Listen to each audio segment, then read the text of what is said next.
आज हम लोग बात करेंगे बेस्ट क्रिप्टो करेंसी के बारे में। कहाँ पे हम लोग अपना पैसे को निवेश करेंगे कि जहाँ से बहुत बड़ा पैसा मिल सकता है। कौन सा ऐसा करेंसी है, बिटकॉइन आज 1.25 करोड़ रुपए का है, हो सकता है कि एक साल में वो 2 करोड़ का हो जाए, 2 गुना बढ़ सकता है, लेकिन 10 गुना या 50 गुना नहीं बढ़ पाएगा बिटकॉइन। आज वो अपने हाई रेट पे पहुंच चुका है। लेकिन आज हम लोग बात करेंगे कि बेस्ट जो है आज हमारी जो करेंसी है वो एलजीएनएस टोकन है। क्रिप्टो में बात करें, एलजीएनएस टोकन है, जो एलजीएनएस टोकन $4 से स्टार्ट हुआ था आज से 1.5 साल पहले, और मल्टीपल आज इसने ग्रोथ दे चुका है, मल्टीपल ग्रोथ दे चुका है। 1.5 साल में $4 से स्टार्ट होकर के मल्टीपल ग्रोथ दिया हुआ है। एलजीएनएस टोकन की बात करें तो एक डिसेंट्रलाइज एक्सचेंज पे ये मिलेगा।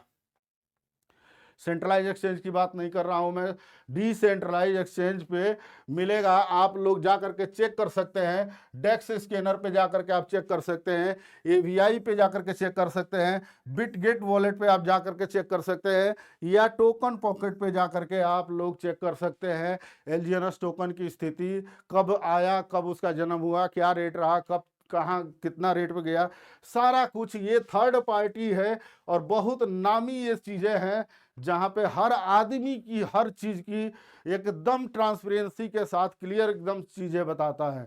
तो यहाँ पे आप लोग जा करके इसको चेक कर सकते हैं। एलजीएनएस टोकन की बात करें, हम एलजीएनएस की बात करें तो ये 7 मार्च 2024 को स्टार्ट हुआ था, पॉलीगॉन की ब्लॉकचेन के स्टार्ट हुआ, और क्विक सेप जो है डिसेंट्रलाइज एक्सचेंज है उस पर ये रन कर रहा है। एलजीएनएस टोकन एक ओरिजिन कम्युनिटी द्वारा डेवलप किया गया। ओरिजिन जो है कंपनी है, ओरिजिन एक संस्था है, उसने ये डेवलप किया था। और ओरिजिन जो है एक Web3 डेफी प्रोजेक्ट है। ओरिजिन एक Web3 पे चल रहा है और डेफी प्रोजेक्ट है, कंप्लीट डिसेंट्रलाइज सिस्टम है। ये बात करें तो ये कंप्लीट डिसेंट्रलाइज सिस्टम है जो आज 1.5 साल से ये चल रहा है। ओरिजिन का जो क्रिएटर है, किसने बनाया? ओरिजिन का क्रिएटर यूएसए से हैं, और इन्होंने 5 कंट्री के लोग जो है मिल करके इसको डेवलप किए हैं। 5 कंट्री के लोग मिल करके इस सिस्टम को डेवलप किए हैं। रसिया, चाइना, सिंगापुर और हांगकांग, मलेशिया, ये सारे जगह से एक जो है बड़े बड़े बिजनेसमैन आए और एक साथ मीटिंग करके लगभग $15 मिलियन का खर्च हुआ था, और 6 महीना लगा था इसको बनाने में। ओरिजिन प्रोजेक्ट को बनाने में 6 महीने का समय लगा और $15 मिलियन का खर्चा हुआ, और 5 कंट्री के लोग मिल करके इसको बनाए हुए हैं। एलजीएनएस अप्रोक्स 1 साल 8 महीना हो चुका है। एलजीएनएस को लॉन्च किए हुए जैसे मैंने बताया 1.5 साल हो चुका है, तो 1 साल 1.5 साल ये कंप्लीट हो गया है। $4 से स्टार्ट हुआ था, अभी करंट जो प्राइस चल रहा है $11 से लेकर के $12 के बीच में चल रहा है, स्टेबल है। अब उसके बाद अगर हम बात करें लिक्विडिटी की, तो लिक्विडिटी अभी $450 मिलियन की लिक्विडिटी पड़ा हुआ है। इतनी लिक्विडिटी कम नहीं होता है। $100 मिलियन का भी अगर सेल हो जाएगा ना, कभी नहीं हुआ है एक दिन में $100 मिलियन का भी सेल नहीं हुआ है, 50 से ऊपर नहीं गया है। लेकिन यहाँ पे $450 मिलियन लिक्विडिटी बैंक में पड़ा हुआ है एलजीएनएस के पास। अगर हम लोग के पास 10 लाख, 20 लाख, 50 लाख, 1 करोड़ का भी अगर हमारा फंड है तो 1 सेकेंड में विड्रॉल आ जाएगा। ढूंढना नहीं पड़ेगा कि हमें कहीं आएगा तब हम विड्रॉल देंगे, ऐसा यहाँ पे नहीं है। होल्डर की बात करें तो लगभग 16 लाख से ऊपर होल्डर हो चुके हैं यहाँ पे।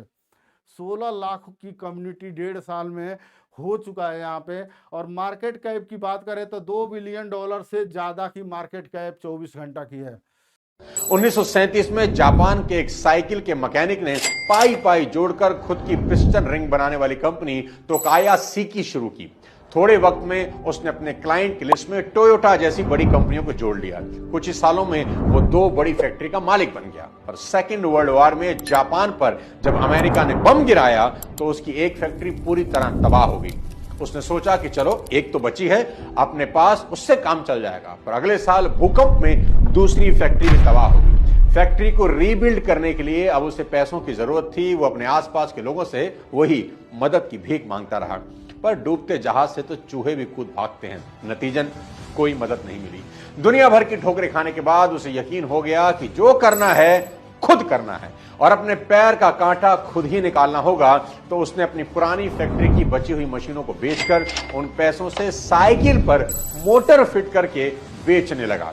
थोड़ा बहुत मुनाफा हुआ। धीरे धीरे उसने इस छोटे से काम को मोटरसाइकिल बनाने की फैक्ट्री में कन्वर्ट कर दिया। और इतिहास गवाह है कि जब कोई इंसान मदद और सहारे की उम्मीद छोड़कर खुद कुछ करने की ठान लेता है तो दुनिया की कोई ताकत उसे रोक नहीं पाती। और ठीक ऐसा ही हुआ। बर्बादी की चिता पर लेटे हुए उस आदमी ने अपने दम पर 35,000 करोड़ की कंपनी खड़ा कर दी। और उस आदमी का नाम था सोइचाइरो होंडा, जिसकी कंपनी को आज पूरी दुनिया होंडा के नाम से जानती है। इसलिए इस इंतजार में कभी मत बैठना कि कोई आएगा और तुम्हें नदी पार कराएगा, बल्कि तैरना सीखना, अपनी नाव खुद बनाना और गहरे पानी में बिना डरे उतर जाओ और पूरी दुनिया जीत लेना।